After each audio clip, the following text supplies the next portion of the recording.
அன்பு சொந்தங்களுக்கு அஸ்ஸலாமு அலைக்கும். வாங்க வீடியோக்குள்ளே போகலாம். இன்றைக்கி நம்ம என்ன சமைக்க போகிறோன்னா வத்த குழம்பு தான் வைக்க போகிறோம். நல்லா டேஸ்ட்டான நல்லா டிஃப்ரெண்ட்டான வத்த குழம்பு. இது வந்து சுண்டை வத்தை வந்து ஒரு 100 கிராம் இருக்கும், ஒரு 25 கிராம். இது வந்து மணத்த தக்காளி வத்தை, ரொம்ப உடம்புக்கு நல்லா ஹெல்த்தானது. ரெண்டும் சேர்த்து தான் இப்போ வைக்க போகிறோம்.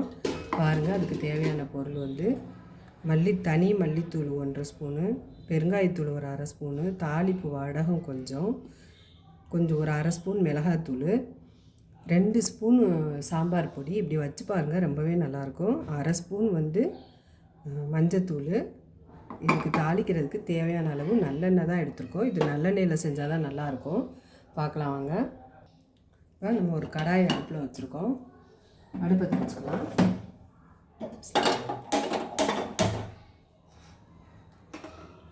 இது ரொம்பவே நல்லாயிருக்கும், ட்ரை பண்ணி பாருங்கள். வத்த குழம்பு ரொம்ப எல்லாத்துக்குமே ரொம்ப பிடிக்கும். இப்போ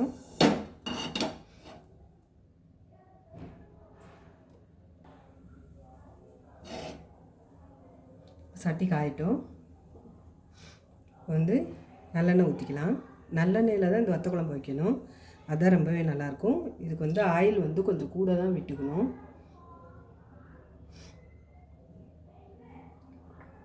எண்ணெய் காயட்டும். பாருங்கள், எண்ணெய் காஞ்சிருச்சு. இப்போ தீயை சிம்மில் வச்சுட்டு நம்ம வந்து இந்த தாளிப்பு வடகம் போட்டுக்கலாம். இதிலே எல்லாமே இருக்கிறனால நம்ம தனியாக எதுவும் போட வேண்டியதில்லை, இதே போதுமானதாக இருக்கும். பாருங்கள்,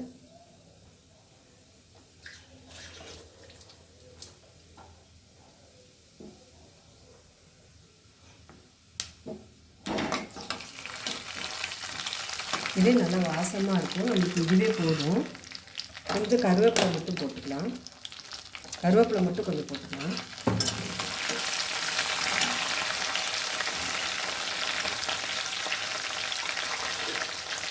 ஒரு வரமிளகாய் போட்டுக்கலாம்.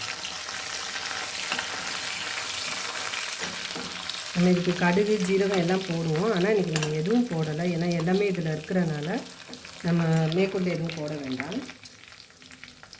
வீடியோ ஸ்கிப் பண்ணாமல் பாருங்கள், ரொம்ப நல்லாயிருக்கும்.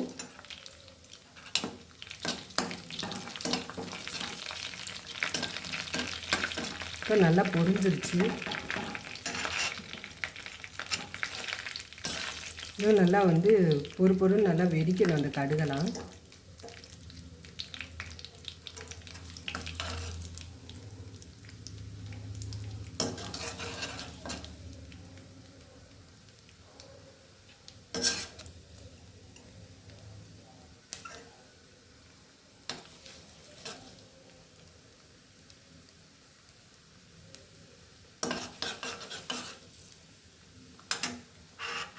அதில் இப்போ வெங்காயம் போட்டுடலாம். நம்ம 2 வத்தலும் சேர்த்து போடுறப்ப டேஸ்ட்டு வந்து ரொம்பவே நல்லாயிருக்கும். நீங்களும் ஒரு முறை இது மாதிரி ட்ரை பண்ணி பாருங்கள், நல்லா டேஸ்ட்டாக இருக்கும்.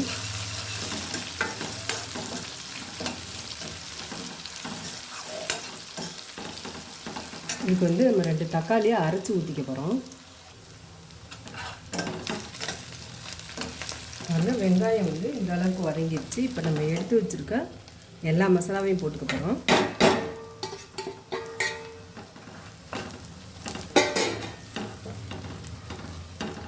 ரொம்ப சிம்பிளான ஒரு டக்குன்னு செய்யக்கூடிய ஒரு வத்த குழம்பு தான். இதுக்கு ஒரு எலுமிச்சம்பழம் சைஸ் புளி வந்து நம்ம ஊற போட்டிருக்கோம். பாருங்கள், இது நல்லாயிருக்கும், ரொம்ப ட்ரை பண்ணி பாருங்கள். இப்போ நம்ம நல்ல பழமாக ஒரு 3 தக்காளி அரைச்சி வச்சுருக்கோம், அதையும் ஊற்றிக்கலாம். இப்போ இதுக்கு தேவையான அளவு உப்பு போட்டுக்கலாம். பாருங்கள், இந்த அளவு உப்பு போட்டிருக்கோம். ஏன்னா சுண்டைக்காயிலையும் உப்பு இருந்தால் இருக்கும், அதனால் பார்த்துட்டு போட்டுக்கலாம். நல்லா இது வந்து வேகட்டும். இந்த மாதிரி நம்ம சாம்பார் பொடி போட்டு வத்த குழம்பு வைக்கிறப்போ ரொம்பவே நல்லா டேஸ்ட்டாக இருக்கும். ட்ரை பண்ணி பாருங்கள் ஒரு முறை. இப்போ இது நல்லா எண்ணெய் பிரிஞ்சு வரட்டும்.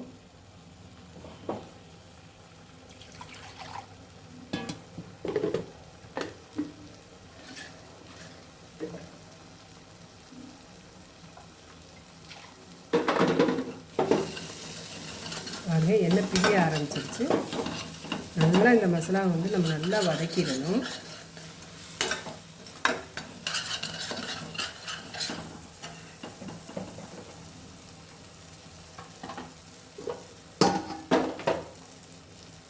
பாருங்கள், நம்ம வந்து ஒரு எலுமிச்சம்பழம் சைஸ் புளி வந்து ஊற போட்டு வச்சுருக்கோம்.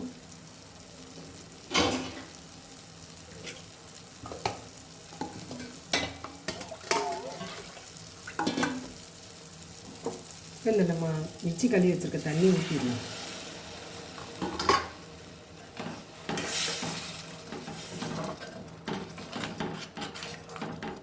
கலர் பாருங்கள் எப்படி இருக்குன்னு. நம்ம நல்லா பழமாக தக்காளி அரைச்சி ஊற்றிருக்கிறதுனால நல்லா கலர் நல்லா இருக்கு பாருங்கள். வந்து நம்ம கரைச்சி வச்சுருக்க புளி தண்ணி ஊற்றிக்கலாம். உங்களுக்கு எந்த அளவு குழம்பு வேணுமோ அந்த அளவு நீங்கள் வந்து இப்போ தண்ணி ரெடி பண்ணிக்கலாம்.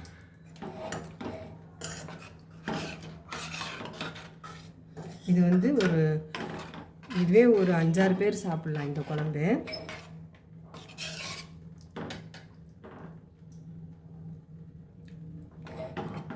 கரெக்டாக இருக்குது உப்பு வரப்பெல்லாம். இப்போ இது கொதிக்கட்டும். இது கொதித்து வரட்டும். அதுக்குள்ளே நம்ம வந்து வத்தல் பொரிச்சுக்கலாம். பாருங்க, இப்போ நம்ம வந்து வத்தல் ரெடி பண்ணிக்கலாம்.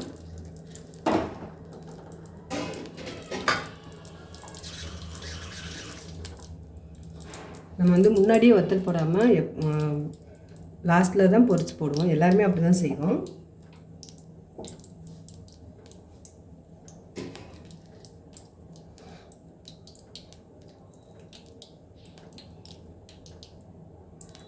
எண்ணெய் நல்லா காயட்டும். இப்போ சுண்டை வத்து போட்டுக்கலாம்.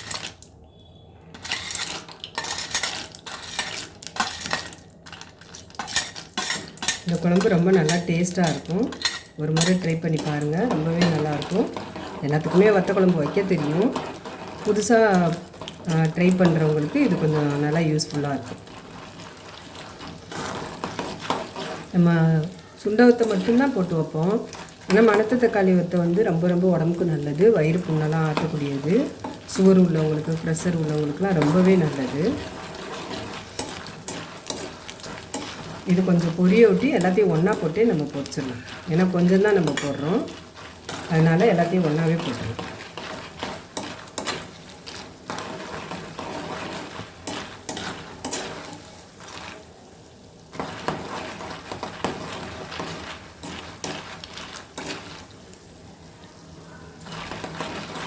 நல்லா பொரிஞ்சிடணும். அப்போ தான் அந்த கசப்பு தன்மை இருக்காது. ரொம்ப வதக்குன்னு ஒரு மாதிரி ஆகிடும். இப்போ இதையும் போட்டுக்கலாம். தெரிக்கும், பார்த்துக்கோங்க. பாருங்கள்,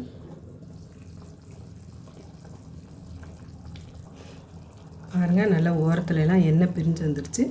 இப்போ வந்து நம்ம பொரிச்சு வச்சுருக்க வத்தல் போட்டுக்கலாம். பாருங்கள், நாங்கள் இன்னும் கொஞ்சம் கூட வத்தல் பொரிச்சிட்டோம். ஏன்னா இது ரொம்ப நல்லா இருந்துச்சு. மணத்த தக்காளி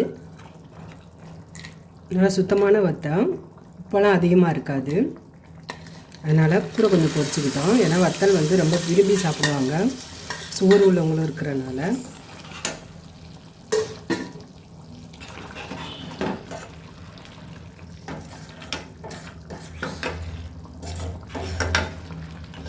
இது வந்து ரொம்ப நம்ம வந்து வத்த விடணும்னு இல்லை.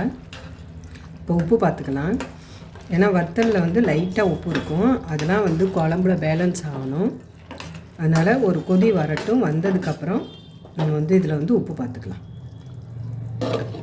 ரொம்ப டேஸ்ட்டாக இருக்கும். ஒரு முறை ட்ரை பண்ணி பாருங்கள்.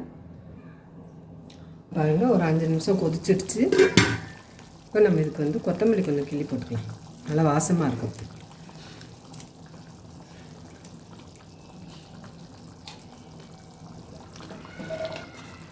பாருங்கள் எப்படி இருக்குது பாருங்கள் வத்த குழம்பு. ஒரு முறை ட்ரை பண்ணி பாருங்கள். பிடிச்சிருந்தால் லைக் பண்ணுங்கள், ஷேர் பண்ணுங்கள், சப்ஸ்கிரைப் பண்ணுங்கள், பெல் ஐக்கானை கிளிக் பண்ணுங்கள். நம்ம சேனலுக்கு ஹைப் பண்ணுங்கள் மக்களை, மறந்துடாமல்.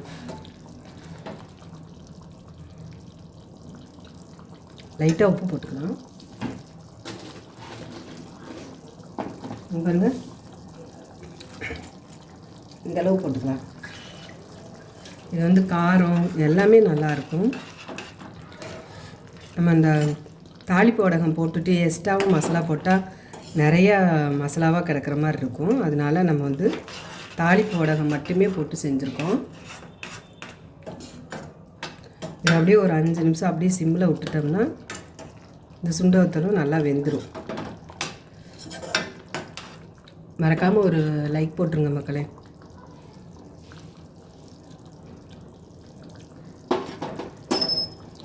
நம்ம சேனலை ஃபுல்லாக ஃபாலோ பண்ணுங்கள். ரொம்பவே நல்லாயிருக்கும். டிஃப்ரெண்ட்டான நல்லா ஸ்நாக்ஸு எல்லாமே இருக்கும். வெஜ்ஜு நான்வெஜ்ஜு ரொம்ப ஈஸியாக செய்கிறது எப்படின்னு சொல்லி தந்திருப்போம். மறக்காமல் ஒரு லைக் பண்ணுங்கள். புதுசாக பார்க்குறவங்க ஒரு சப்ஸ்கிரைப் பண்ணிடுங்க. ஃபாலோ பண்ணதுக்கு ரொம்ப நன்றி. பாருங்கள், நம்ம 5 நிமிஷம் வத்த விட்டோம். வத்த குழம்பு எப்படி இருக்குது பாருங்கள். நல்லா தேன் மாதிரி இருக்குது பாருங்கள். நல்லா அது அப்படியே வத்தெல்லாம் நல்லா வெந்துருச்சு. வெந்து அந்த எண்ணெயெல்லாம் மேலே பிரிஞ்சிருச்சு பாருங்கள். இதுக்கு மேலேயும் வற்ற விட்டோம்னா அது ரொம்ப அப்படியே துவையல் மட்டும் ஆயிரும். இப்படி இருந்தால் தான் கொஞ்சம் ஊற்றி பரட்டி சாப்பிட்டா நல்லாயிருக்கும். பாருங்கள், இன்னும் கூட அடுப்பில் தான் இருக்குது.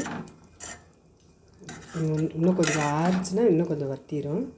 பாருங்கள், சூப்பரான வத்த குழம்பு. பிடிச்சிருந்தால் லைக் பண்ணுங்கள், ஷேர் பண்ணுங்கள், சப்ஸ்கிரைப் பண்ணுங்கள். மறக்காமல் ஒரு லைக் போட்டு விட்ருங்க மக்களை. ஃபாலோ பண்ணதுக்கு ரொம்ப நன்றி.